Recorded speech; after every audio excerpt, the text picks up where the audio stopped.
देखिए, आप सभी लोगों ने सुना होगा भागीरथी प्रयास, एक मुहावरा भी है कि भागीरथी प्रयास करना मतलब बहुत ही कठिन मेहनत करना।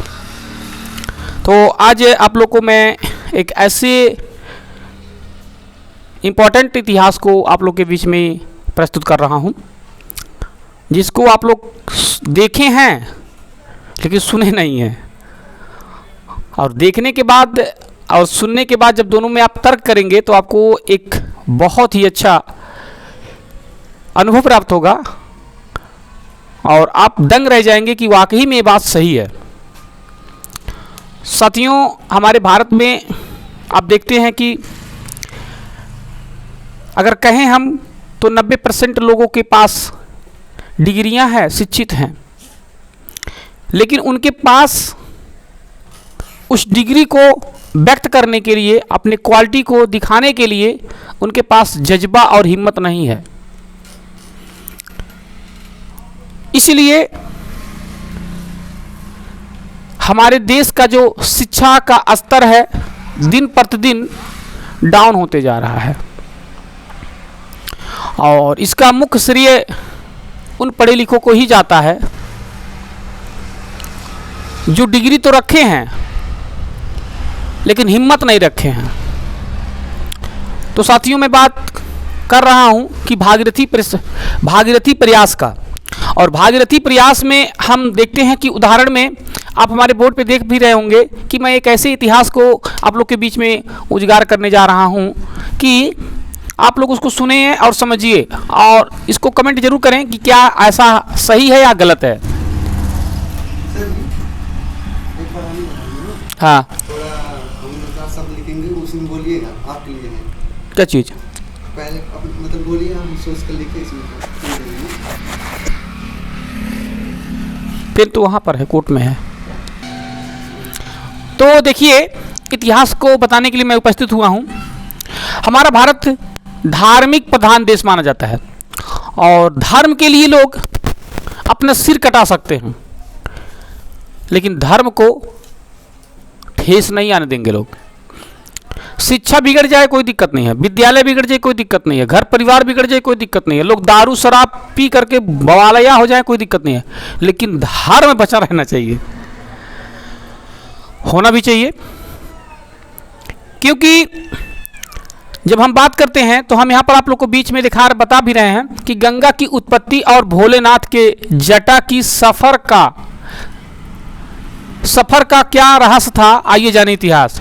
मतलब आप लोग जानते हैं कि गंगा है ना, अगर हम बात करें गंगा और गंदा में थोड़ा सा अंतर होता है, खाली बिंदु और अक्षर का, ठीक है ना। गंगा और गंदा सेम एक चीज होती है, और गंगा जल और गंदा जल दोनों में खाली एक शब्द का ही अंतर पाया जाता है, लेकिन गंगा जल पवित्र है, ठीक है ना, और जिसमें गंगा जल का नाम रखा जाता है, और सभी जलों का नाम ही गंगा जल है।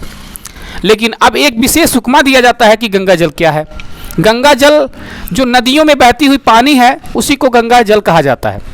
साथ ही साथ में हम बात करेंगे कि गंगा अस्थायी रूप से क्या था और क्या है।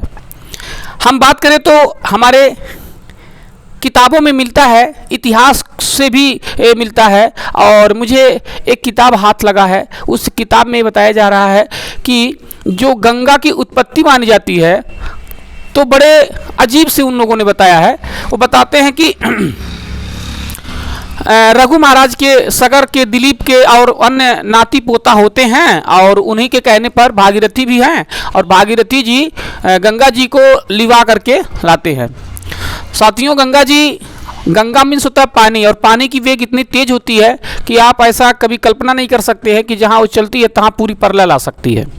लेकिन कुछ इस तरह से कहानियों को भी व्यक्त करते हैं लोग कि ऐसा लगता है कि जैसे कि उनका मतलब वो बहुत पहले से जान रहे हों, और कहीं कहीं हम तो कह भी सकते हैं कि पहले के लेखक पता नहीं भांग होड़ा करता था कहाँ कि लोग खा करके ही लिखा करते थे। वो कभी ये नहीं सोचते थे कि आने वाला पीढ़ी हमसे जवाब मांगेगा और ये सही होगा कि गलत होगा, कुछ चीज़ को ऐसा ही लिख देते हैं। यहाँ पर एक कहानी के जिक्र करूँगा। यहाँ पर बताया जा रहा है कि एक बार इंद्र जी जो थे यज्ञ किए, और जब यज्ञ हुआ तो उस यज्ञ में क्या हुआ कि वो घोड़ा छोड़ा गया अश्वमेध यज्ञ में, और अश्वमेध यज्ञ को क्या हुआ कि इंद्र के माध्यम से और उनके पुत्र ने क्या किया, घोड़ों को खोजने को निकला, लेकिन राजा के पुत्र ने घोड़ा खोजते खोजते परेशान हो गए, घोड़ा मिला नहीं। लोगों ने बताया कि ऐसा हो सकता है कि उनके घोड़े को कपिल मुनि नाम का एक मुनि है जो पकड़ लिए। और इस किताब में बताया जा रहा है कि इसमें जमीन को खोदने शुरू कर दिए। अच्छा, ये भी लोगों को बताया जाता है कि इंद्र ऊपर रहते हैं और घोड़ा जमीन में घुस गया।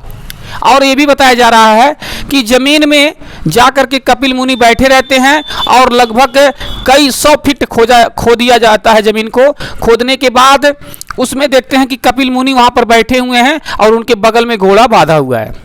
हम तो पहले नंबर ये नहीं समझ पा रहे हैं कि घोड़ा गया कैसे था, चींटी तो नहीं न था, लेकिन लोगों को बताया जा रहा है यहाँ चींटी नहीं था, घोड़ा था। लेकिन अब हमको ये लग रहा है जमीन में चींटी ही तो रहती है।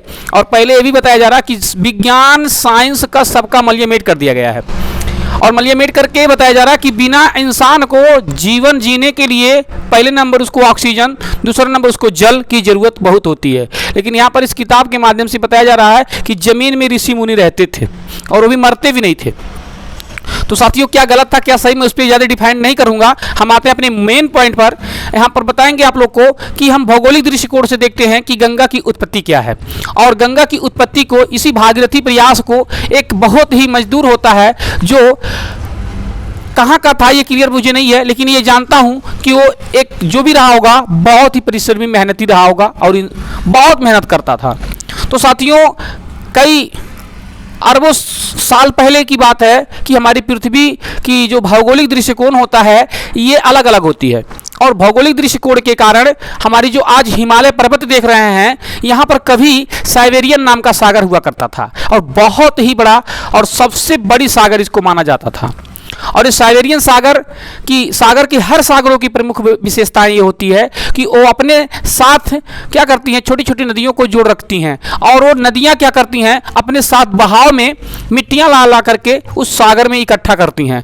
ठीक इसी तरह से घटनाएं चलती रही, और जो साइबेरियन सागर था, जो उत्तर हिमालय पर्वत जिसको आज हिमालय पर्वत के नाम से हम जानते हैं, वो पर्वत के समुद्र में ला करके इतनी मिट्टियां नदियों ने डाल दिया कि वो मिट्टी कई 100 साल तक रहने के कारण वह चिकनी मिट्टी होने के नाते वह कंकड़ीला और पत्थर का रूप धारण कर लिया, और वह ऐसा पत्थर बना जीवाश्म की तरह होने लगा और पत्थर विकास करने लगा, और इतना तेज विकास किया, जीवित पत्थर इसे कह सकते हैं।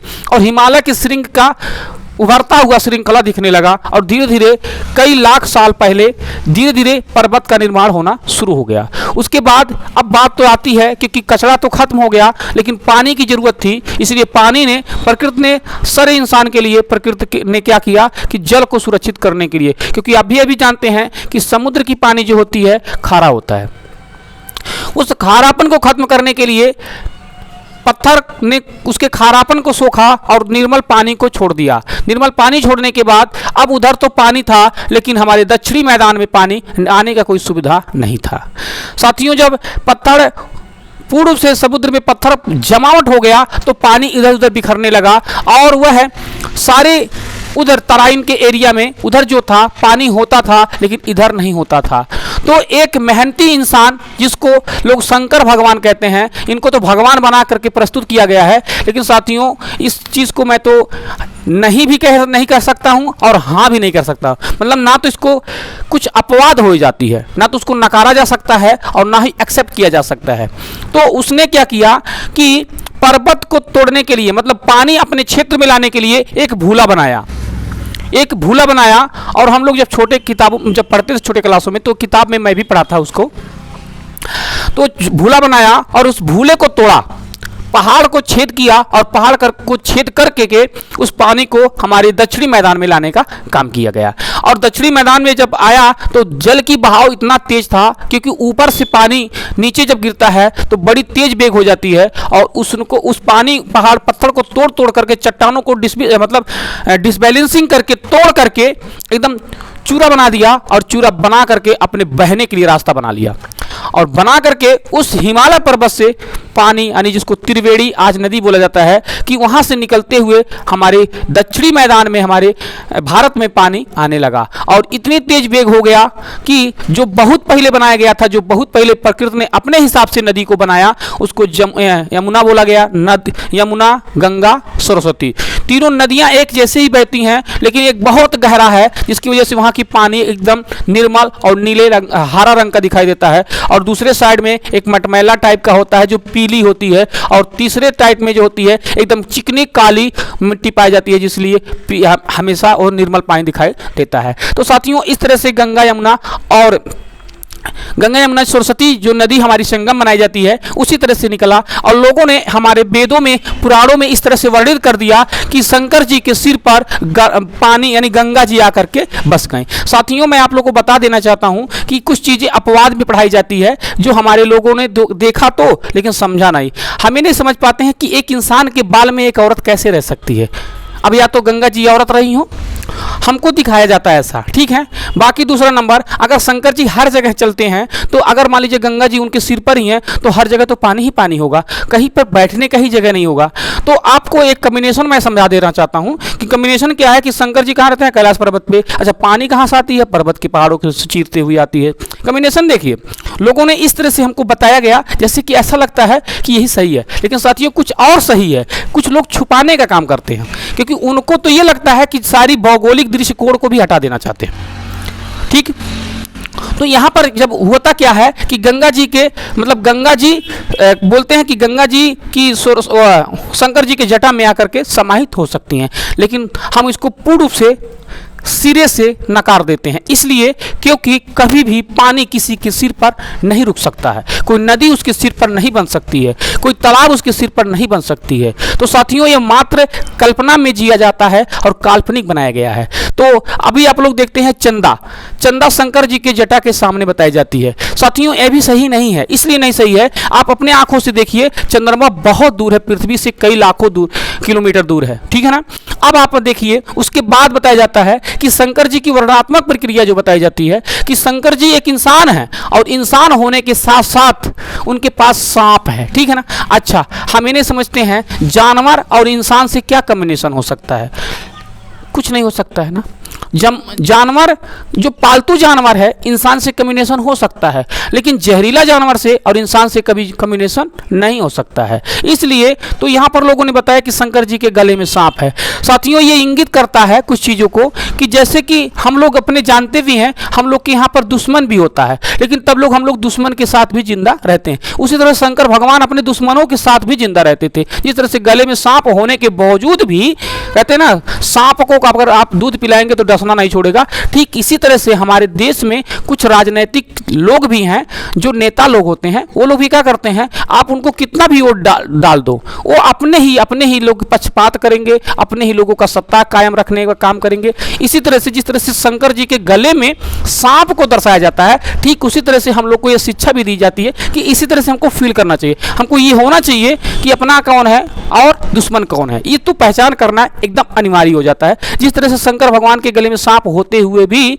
सांप से बचाव करने का तरीका जानते थे, ठीक उसी तरह से हर इंसान को भी होना चाहिए। तो साथियों, इसको सीख लेने की जरूरत है, न कि उसमें उलझने की जरूरत है, ठीक। बाकी बताएंगे। अब लोग गंगा की परिभाषा देते हैं, तो गंगा का मतलब ऐसा नहीं होता है। शंकर जी को मैंने बताया था, शंकर जी बौद्धिस्ट हैं, ध्यान रखिएगा, शंकर जी बौद्धिस्ट हैं, और मैंने कई मरतबे वीडियो में आप लोगों को क्लियर बता दिया है कि शंकर जी बौद्धिस्ट ही हैं, और शंकर ही बौद्ध राजा थे। क्योंकि उनकी कम्बिनेशन मैंने देखा कि जब हम बुद्ध की स्टेचू को कम्बिनेशन में लाते हैं, उनको कंप्रोमाइज़ करते हैं, तो देखते क्या है, जिस एंगल में बुद्ध की स्थिति होती है, ठीक उसी स्थिति में शंकर की स्टेचू को भी दिखाया जाता है। और साथ ही साथ में इनके अंदर की चीज़ को कैसे मल्टीपल कर दिया गया, जैसे कि यहाँ पर बताया जाता है कि बुद्ध दयालु हैं, उनके पास 3 शरण है, और मतलब ऐसे ऐसी चीज़ बुद्ध शरण में बताया गया। उनके पास भी क्या बताया जाता है, कहते हैं गंगा, उनके सिर पर गंगा है। गंगा का मतलब होता है शीतलता, यानी वो शीतल रहते हैं, ठीक है, कोई बात नहीं, शीतल तो होना अनिवार्य है, लेकिन जब आप शांत रहेंगे तभी शीतल रहेंगे। और जिस तरह से गंगा बुद्ध जी के गले सिर पर चोटी बनाई गई है, साथियों, ठीक उसी तरह से गंगा जी को उस पर भी काल्पनिक रूप से बनाया गया है। तो इस तरह से अगर हम कंप्रोमाइज करते हैं, कम्बिनेशन करते हैं, तो देखते क्या पाते हैं कि दोनों में जब अटैच करते हैं तो संस्कृति और विज्ञान दोनों अटैच होने लगती है और इसी में लोग कंफ्यूज हो जाते हैं सही कौन है। तो हम आगे हम बताएंगे। तो यहाँ पर क्या होता है कि शंकर जी जो गंगा जी को बताते हैं तो यहाँ पर बुद्ध की स्थिति से बताया जाता है कि शीतल रहो, संयम रखो, संतोष करो, तभी आप आगे बढ़ पाएंगे। और उसके बाद फिर से बताया जाता है कि उनके पास 3 शूल है, मतलब 3 शूल है, मतलब त्रिशूल, मतलब त्रिशूल मीन्स होता है, हम ये नहीं बता पाते हैं कि जब 500 साल पहले की बात करते हैं, यानी वैदिक की स्थिति को उठाते हैं, सॉरी आदिकाल स्थिति को जब उठाते हैं, आदि पाषाण काल और मध्य पाषाण काल, नवा पाषाण काल, जब हम इस इतिहास को पढ़ते हैं तो उस इतिहासों में बताया जाता है कि मानव ने अपने शिकार के लिए पत्थरों को औजारों का भी इस्तेमाल किया था और वो कच्चे मांस को भूज करके खाना जानता था। लेकिन साथियों तब तो लोहा की उत्पत्ति नहीं थी, लेकिन उस तरह से लोग उपयोग करना नहीं जानते थे। ठीक इसी तरह से तो जब उस तरह से नहीं था तो फिर त्रिशूल बना कैसे? प्रश्नवाचक चिन्ह है, क्योंकि बना कैसे? तो वहां पर साथियों इसका हकीकत ये था कि तिर मीन होता है 3, त्रि मीन्स होता है 3 और शूल मीन्स होता है कांटा। जब हम इसको संधि विच्छेदित कर देते हैं तो ये अलग अलग इसका रिफ्रेशन दे देता है, अर्थ देता है। शूल मीन्स होता है कांटा। तो कहते हैं कि जब वहां पर हमारे धर्म को, मतलब बौद्धिक धर्म को स्थापना हुआ, बौद्धिक धर्म को खत्म कर दिया गया और जब दूसरे धर्म को यहाँ पर स्थापित किया गया तो ये बौद्ध जो इतिहास था ये शूल की भांति लोगों को चुभने लगा, इसीलिए शंकर जी को ही बता दिए ये त्रिशूल लिए हैं। ठीक है, तो इसी तरह से और एक चीज और है, उनके सिर पर क्या दिखाया जाता है कि 3 आंख है। साथियों 3 आंख किसी भी इंसान को नहीं है, ध्यान रखिएगा। 3 आंख होता भी नहीं है, इसलिए नहीं होता है क्योंकि एक आंख तो हमको समान आंख से दूर दिखाई दे रहा है और अगर तीसरा आंख है तो वह है खाली एजुकेशन, नॉलेज, शिक्षा, ज्ञान। तो शंकर जी को बताया जाता है कि शंकर जी का तीसरा आंख खुल जाएगा तो भस्म हो जाएंगे। यही है ओबीसी वालों का, अगर ओबीसी एससी एसटी ओबीसी का खिया खुल जाए तो जो हमारे यहाँ पाखंडवाद है भस्म हो जाएगा। और इसी को भस्म ना होने पाए इसीलिए जो विज्ञान को और रिलीजियसन को दोनों कंप्रोमाइज करके ऐसी कल्पना बढ़ी घड़ी किताब को लिख दिया गया ताकि हम क्लियर ना हो पाए सही क्या है और गलत क्या है। तो साथियों यहाँ पर ये बताया जाता है। अब यहाँ पर 3 दिखाएं होती है, देख लीजिए। समानता, स्वतंत्रता, बंधुत्व। शंकर जी कहते थे क्योंकि उनको भूतनाथ भी कहा जाता है, तो भूतनाथ के पास भूत पिचास रहते थे, मतलब उनके पास नंगे धड़ंगे लोग रहते थे, उनकी एक सेना होती थी, उनके पास एक सेना होती थी। तो उनके पास समानता होती थी, ऊंच नीचता उस समय नहीं था, सभी लोग एक समान होते थे और सभी लोगों को एक समान स्टेज में रखा जाता था। तो कहने का मतलब है 3 आंख कहीं नहीं। अभी एक हम और बात करते हैं कि अगर बाय द वे इनके पास 3 आंख है तो गणेश जी के पास 2 ही आंख क्यों है, पार्वती के पास 2 ही आंख क्यों है? ऐसा फोटो में भी दिखाया गया है, ऐसा क्यों? तो साथियों बहुत कुछ चीज़ें ऐसी है जो काल्पनिक रूप में हमको बता दिया गया है ताकि वो सही नहीं होता है, क्योंकि तर्क पर सही नहीं बैठता है, जिसकी वजह से उसको नकारना ही सही हो सकता है। इसलिए देखिए यहाँ पर क्या होता है कि यहाँ हम समानता, स्वतंत्रता और बंधुत्व की बात करते हैं और इसीलिए यहाँ पर ये रखना भी चाहिए, होना भी चाहिए समाज में, तभी आप भाईचारा और एकता का प्रतीक माने जाएंगे। तो शंकर भगवान की जो उत्पत्ति होती है अब बड़े भोला होते हैं और ये ध्यान रखो हमारे पब्लिक भी बड़ा भोला भाला है, इसलिए भोला भाला है उसको कोई भी चीज़ गलत तरीके से समझा दिया जाए वो ऑटोमेटिक मान जाएगा। वो अभी गधा ये भी नहीं जानता है कि कभी भी पत्थर की गाय कभी दूध नहीं दे सकती, पत्थर का शेर कभी काट नहीं सकता है, लेकिन वो मंदिर में जरूर जाएगा। भगवान की जय हो। हम इंटर पास नहीं हो पाओ थे, मैं पास कर दे। भैया आपको पढ़ना पड़ेगा, अगर आप नहीं पढ़ेंगे तो आप पास नहीं हो सकते हैं। और इसी तरह से हमारी अब इस बीच में एक त्यौहार आ रहा है महाशिवरात्रि। महाशिवरात्रि की बात करें तो हमारे माताएं बहनें क्या करती हैं, भांग धतूर ले जा करके शंकर जी को पाट देती हैं। अच्छा बताइए खाते हैं का? लेकिन लोग कहते हैं हमारा आस्था है भाई। अरे भाई ठीक है आपकी आस्था तो ही है, लेकिन आप ये हम समझ पाते हैं कि आप खिलाओ उसे जो खाना चाहे, लेकिन जो खाना ही नहीं जानता है उसको खिलाना जानते हैं। अच्छा ठीक है मान लीजिए हम मानते हैं आपकी आस्था पर, हम कोई व्यंग्यात्मक प्रक्रिया नहीं देंगे ना तो गलत कहेंगे, आप सही है।